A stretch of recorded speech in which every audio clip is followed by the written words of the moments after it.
नमस्कार मंडळी. मी राजेंद्र शहापूरकर आणि आपण पाहतात बुलंद निर्भीड आवाज जनतेचा.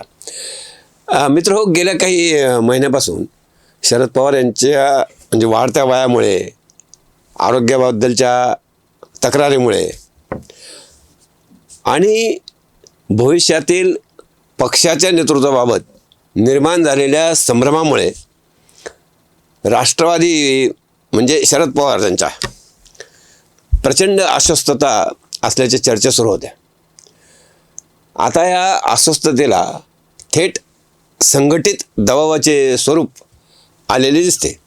म्हणजे 2 दिवसापूर्वी राज्याचे उच्च आणि तंत्र शिक्षण मंत्री चंद्रकांत पाटील यांनी शरद पवार यांनी आता योग्य वेळी योग्य निर्णय घ्यावा असे सूचक वक्तव्य केले होते. त्यावेळी या वक्तव्याकडे अनेकांनी नेहमीच्या राजकीय प्रक्रियेच्या दृष्टीने ते ठीक आहे बा, नेहमीच आहे अशा स्वरूपाने पाहिलेलं होतं. पण अवघ्या 2 दिवसात हे ज्या घडामोडी सुरू झाल्या त्यावेळी या विधानामागील राजकीय संकेत अधिकाधिक स्पष्ट होत चालल्याचे दिसून येत आहे. महाराष्ट्र विधिमंडळ सुरू असताना शरद पवारांच्या गटाच्या आमदारांची एक अत्यंत गुप्त बैठक पार पडली असं बोललं जातं. या बैठकीमध्ये पक्षाच्या 10 पैकी तब्बल 9 आमदारांनी हजेरी लावली होती. भाजप विरोधी आक्रमक भूमिका घेणारे म्हणजे बारामतीचे आमदार, आपलं बारामतीचे म्हणतो पवारांचे एक वारस म्हणून जे पाहिलं जातं ते रोहित पवार यांना मात्र या बैठकीपासून दूर ठेवण्यात आले होते. त्यांना काही या बैठकीची कल्पना नव्हती अशी चर्चा आहे. राजकीय वर्तुळामध्ये मोठ्या प्रमाणावर अशी चर्चा आहे. या संपूर्ण घडामोडीनंतर म्हणजे महत्त्वाचे वैशिष्ट्य म्हणजे या बैठकीच्या केंद्रस्थानी पक्षाचे ज्येष्ठ नेते आणि शरद पवार यांचे अत्यंत विश्वासू सहकारी जयंतराव पाटील हे होते. काही दिवसापूर्वीच त्यांनी भाजप नेते म्हणजे खासदार विनोद तावडे यांच्यासोबत एक गुप्त बैठक घेतल्याची माहिती समोर आली होती. त्यामुळे या बैठकीकडे केवळ अंतर्गत चर्चा म्हणून न पाहता भविष्यातील मोठ्या राजकीय निर्णयाची पूर्वतयारी म्हणून पाहायला जात आहे. याच बैठकीत जयंत पाटील यांनी प्रत्येक आमदाराची भूमिका जाणून घेतली होती. बहुतेक सर्व आमदारांनी अजित पवार यांच्या राष्ट्रवादी काँग्रेसमध्ये जाण्यापेक्षा थेट भाजप प्रणित NDAमध्ये स्वतंत्र घटक पक्ष म्हणून सहभागी व्हावे अशी एक आग्रहाची भूमिका यावेळी मांडल्याचे सांगितले जाते. या आमदारांच्या मते म्हणजे मतदारसंघातील जे काही विकास कामं असतात ते पूर्ण होण्यासाठी, सरकारी निधी मिळवण्यासाठी आणि 2029च्या विधानसभा निवडणुकीमध्ये पुन्हा विजयी होण्यासाठी सत्ताधारी आघाडीबरोबर जाणे हाच सर्वात चांगला आणि व्यवहारी असा पर्याय आहे. 3 आमदारांनी म्हणजे नाव न छापण्याच्या अटीवर असं सांगितलं की बुवा म्हणजे या भूमिकेला दुजोरा दिल्याची माहिती समोर आली आहे. काही आमदारांनी असं सांगितलं. या चर्चेदरम्यान जयंत पाटील यांनी आमदारांना अतिशय स्पष्ट शब्दात सांगितलं की या भूमिकेवर प्रश्नचिन्ह उपस्थित केले जाईल, पण आता निर्णय घेण्याची वेळ आलेली आहे. जयंतरावांनी त्यांना पूर्ण कल्पना दिली की बाबा असं आता आपल्याला काहीतरी निर्णय घ्यावा लागेल. आणि त्यांनी असं आश्वासन दिलं की आमदारांच्या भावना आणि अपेक्षा ते स्वतः शरद पवार आणि सुप्रिया सुळे यांच्यापर्यंत पोहोचवतील. म्हणजे सध्याच्या ही जी राजकीय परिस्थिती आहे त्या राजकीय परिस्थितीमध्ये NDA हाच एक सुरक्षित पर्याय आपल्याला दिसतो असं जयंतरावांनी सांगितलं. मात्र अंतिम निर्णय शरद पवारच घेतील असे त्यांनी आपलं नेहमीप्रमाणे या बैठकीत सांगितल्याचं बोललं जातं.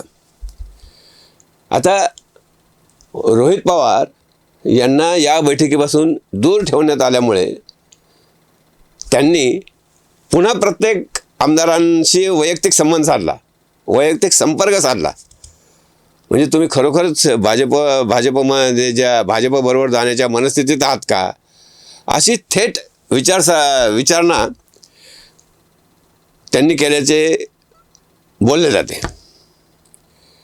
आता ह्या ज्या बाबी चाललेल्या आहे, या सर्व बाबीमुळे पक्षामध्ये अंतर्गत मतभेद अधिक स्पष्टपणे समोर आलेले असल्याचे चित्र दिसते.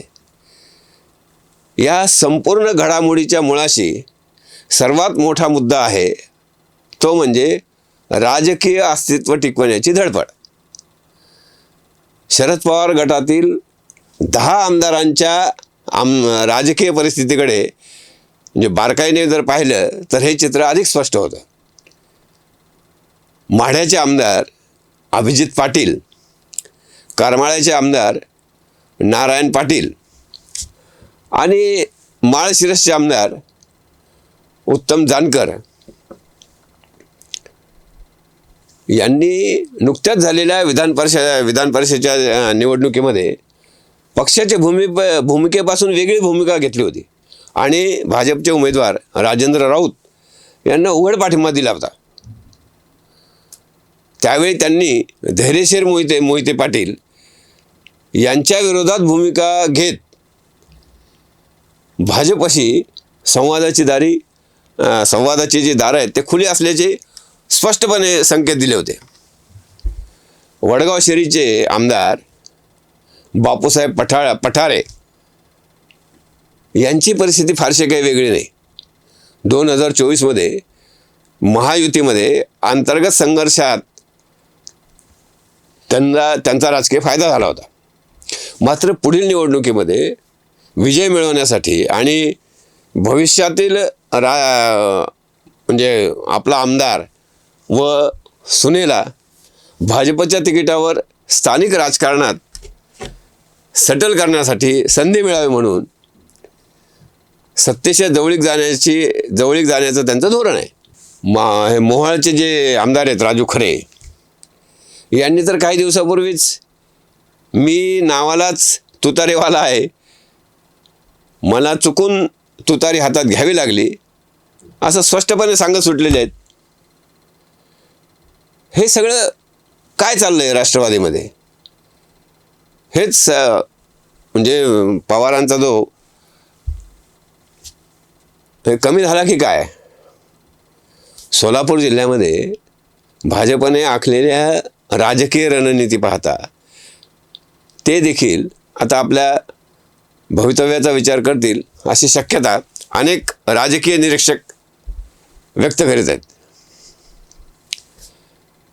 विशेष म्हणजे आतापर्यंत पक्षनिष्ठा म्हणून ज्यांचं गाजलेत ते म्हणजे जयंत पाटील झाले, जितेंद्र आव्हाड झाले किंवा रोहित पाटील यांच्यासारख्या, रोहित पाटील म्हणजे आपले आबांचे चिरंजीव, यांच्यासारख्या नेत्यांनाही आता पक्षाचे राजकीय महत्त्व टिकविण्यासाठी सत्तेसोबत जाण्याशिवाय दुसरा पर्याय नसल्याचे वाटू लागलेले आहे. म्हणजे निर्णय घेण्याची वेळ आलेली आहे जे म्हणतात जयंत पाटलांचे हे जे वक्तव्य आहे हे दुसरं काय सांगतंय? त्यामागे पक्षातील नेतृत्वावर स्वतःची पकड मजबूत करण्याची आणि रोहित पवार यांच्यासारख्या नव्या चेहऱ्याला अप्रत्यक्षपणे आव्हान देण्याची ही राजकीय रणनीती तर दडलेली नाही ना, असंही वाटतं. म्हणजे असंही असू शकतं. या सर्व घटनांमागे दुसरा अत्यंत महत्त्वाचा मुद्दा म्हणजे पक्षाच्या उत्तराधिकाऱ्याचा प्रश्न. आजही शरद पवार हेच पक्षाचे निर्विवाद नेतृत्व आहेत. मात्र त्यांच्यानंतर पक्षाचे नेतृत्व कोण करणार हा मोठा प्रश्न आहे आणि हा अजूनही काही निघालेला नाही, अनुत्तरितच आहे. सुप्रिया सुळे राष्ट्रीय राजकारणात प्रभावी भूमिका बजावत असल्या तरीसुद्धा महाराष्ट्रातील संघटनात्मक नेतृत्व आणि कार्यकर्त्यांवरील पकड याबाबत अनेक आमदारांच्या मनात त्यांच्या नेतृत्वाविषयी संभ्रम असल्याचे बोलले जाते. राष्ट्रवादीच्या विभाजनानंतर संघटनात्मक ताकद आधीच कमी झाली. अशा परिस्थितीमध्ये पुढील विधानसभा निवडणुकीमध्ये पक्ष पूर्वीप्रमाणे दमदार लढत देऊ शकेल का, याबाबत पक्षात चिंता निर्माण झालेली आहे, चिंता व्यक्त होत आहे. आणि याच कारणासाठी अनेक आमदार केवळ पुढील निवडणुकीचा विचार करत नाहीत, तर आपल्या दीर्घकालीन राजकीय अस्तित्वाचाही ते या निमित्तानं वेध घेत आहेत. नेतृत्व कमकुवत झाल्यावर स्वतःचे राजकीय भवितव्य धोक्यात येईल अशी त्यांची भीती आहे. आणि ती काही व्यर्थ म्हणजे ती काही अयोग्यही म्हणता येणार नाही. त्यामुळे महायुतीसोबत गेल्यास राजकीय स्थैर्य, मजबूत संघटन, सरकारी यंत्रणेशी समन्वय आणि भविष्यातील संधी याची अधिक सुरक्षित राहतील असे त्यांचे गणित आहे. आता या चर्चेचा जो तिसरा आणि कदाचित सर्वात व्यावहारिक मुद्दा जो आहे तो म्हणजे विरोधी पक्ष म्हणून जे काही उरलेली आहे, विरोधी पक्ष म्हणून उरलेली अत्यंत मर्यादित राजकीय स्पेस राज्यात भाजप, शिवसेना आणि राष्ट्रवादी काँग्रेस, अजित पवार यांची मजबूत महायुती सत्तेत आहेत. विधानसभेतील स्पष्ट बहुमत, प्रशासनावरील प्रभाव आणि स्थानिक स्वराज्य संस्थांमधील वाढता दबदबा यामुळे विरोधी आमदारांसमोर फार मोठे संकट निर्माण झालेले आहे. म्हणजे विकास कामं कसं करणार हे फार मोठं आव्हान त्यांच्यासमोर उभं राहिलेलं आहे. कारण प्रत्येक ठिकाणी महायुती आहे. म्हणजे रस्ता, पाणी पुरवठा, सिंचन, शाळा, रुग्णालय, ज्या काही सर्वसामान्य जनतेशी निगडीत हे आहेत, प्रश्न आहेत, ते सगळे तिथं अडचण निर्माण झालेली आहे. त्यामुळे सत्तेच्या जवळ राहिल्यास हे कामं अनेक जलदगतीने होतील, त्यातून आपण उभं राहू शकतो, आपलं राजकारण चालू शकतं असं या आमदारांना वाटतं. म्हणजे जिल्हा परिषद, पंचायत समित्या, सहकारी संस्था, बाजार समित्या हे जे आणि स्थानिक संघटनांमधील जे कार्यकर्त्यांचे नाराजी ते पण दूर करता येईल या सगळ्या सत्तेधारी पक्षाबरोबर राहिल्याने, असं सगळं त्यांचं गणित आहे. बरं, दीर्घकाळ हे लोक आता 12-14 वर्ष आले, हे दीर्घकाळ सत्तेच्या बाहेर राहिल्याने कार्यकर्ते सत्ताधाऱ्याकडे वळण्याची शक्यताही त्यांना वाटू लागलेली आहे. त्यामुळे त्यांच्या त्यांची जी म्हणजे राष्ट्रवादीवरच कमकुवत होण्याची भीती निर्माण झाली आहे. मधल्या काळात शरद पवार आपला पक्ष काँग्रेसमध्ये विलीन करतील अशी एक चर्चा होती. मात्र त्या कल्पनेला पक्षात सर्वात मोठा विरोध झाला. कारण काँग्रेसमध्ये गेल्यावर स्थानिक नेतृत्वाशी संघर्ष, तिकिटासाठी मारामारी, राजकारण आणि संघटनात्मक स्पर्धा ह्या वाढण्याची खूप शक्यता होती. त्याउलट हे महायुतीसोबत जर स्वतंत्र घटक पक्ष म्हणून गेले तर स्वतःचे राजकीय अस्तित्व कायम ठेवून सत्तेचा लाभ मिळू शकेल, विकास कामांसाठी निधी मिळू शकेल आणि पुढील निवडणुकीसाठी, राजकारणासाठी आवश्यक ते संरक्षणही मिळू शकतं. असे अनेक प्रकारची चर्चा, अनेक प्रकारचं मत हे या आमदार व्यक्त करीत आहेत. म्हणूनच या घडामोडीकडे केवळ पक्षांतराच्या चर्चेच्या नजरेतून पाहणे योग्य ठरणार नाही. ही जी चर्चा आहे ही प्रत्यक्षात एका पक्षाच्या भवितव्याची आहे, नेतृत्वाच्या उत्तराधिकाऱ्याची चर्चा आहे, कार्यकर्त्याच्या अस्वस्थतेची चर्चा आहे आणि निवडणूक जिंकण्यासाठी सुरू असलेल्या किंवा सुरू झालेल्या राजकीय अस्तित्वाच्या लढाईचा हा प्रश्न आहे. आणि विरोधात राहून यावर काही उपाय किंवा यावर काही उत्तर मिळण्याची शक्यता नाही. आपले भवितव्य सुरक्षित ठेवण्याचा हा मार्ग आहे असंच राष्ट्रवादीच्या आमदारांना आणि कार्यकर्त्यांना वाटत आहे. तथापि या सर्व घडामोडी सध्या चर्चेच्या पातळीवर आहेत. अंतिम निर्णय अद्याप झालेला नाही. महाराष्ट्राच्या राजकारणातील सर्वात अनुभवी खेळाडू म्हणून ज्यांची ओळख आहे, 60 वर्षाची ज्यांची राजकीय कारकीर्द आहेत, असे शरद पवार आता पुढे कोणता मास्टर स्ट्रोक खेळतात? आमदाराच्या दबावाला मान देतात की पुन्हा एकदा सर्व राजकीय समीकरण बदलून नवीन राजकीय खेळी करतात? याकडे आता लक्ष लागलेलं आहे. कारण या एका निर्णयावर केवळ राष्ट्रवादी काँग्रेसच नव्हे तर महाराष्ट्राच्या पुढील राजकीय समीकरणाचे भवितव्यही अवलंबून राहणार आहे.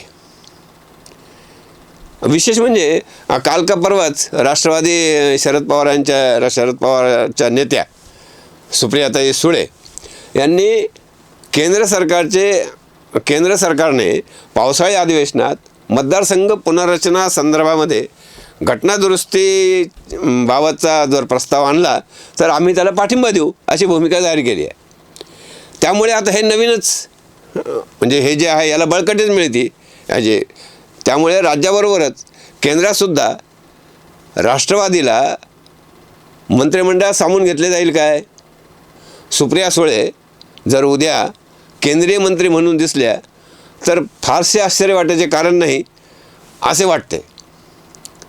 तुम्हाला काय वाटतं? शरद पवार खरोखरच आमदारांच्या दबावाखाली NDA सोबत जाण्याचा निर्णय घेतील की या सगळ्या चर्चामागे त्यांचाच एखादा दूरगामी राजकीय डाव तर दडलेला नाही ना? तुमचे मत आम्हाला कमेंटमध्ये नक्की सांगा. असाच अभ्यासपूर्ण, रोखठोक आणि विषयाच्या मुळाशी जाणाऱ्या राजकीय विश्लेषणासाठी बुलंद चॅनलला आत्ताच सबस्क्राईब करा. हा व्हिडिओ जास्तीत जास्त शेअर करा, लाईक करा. तूर्त इतकेच. पुन्हा भेटू.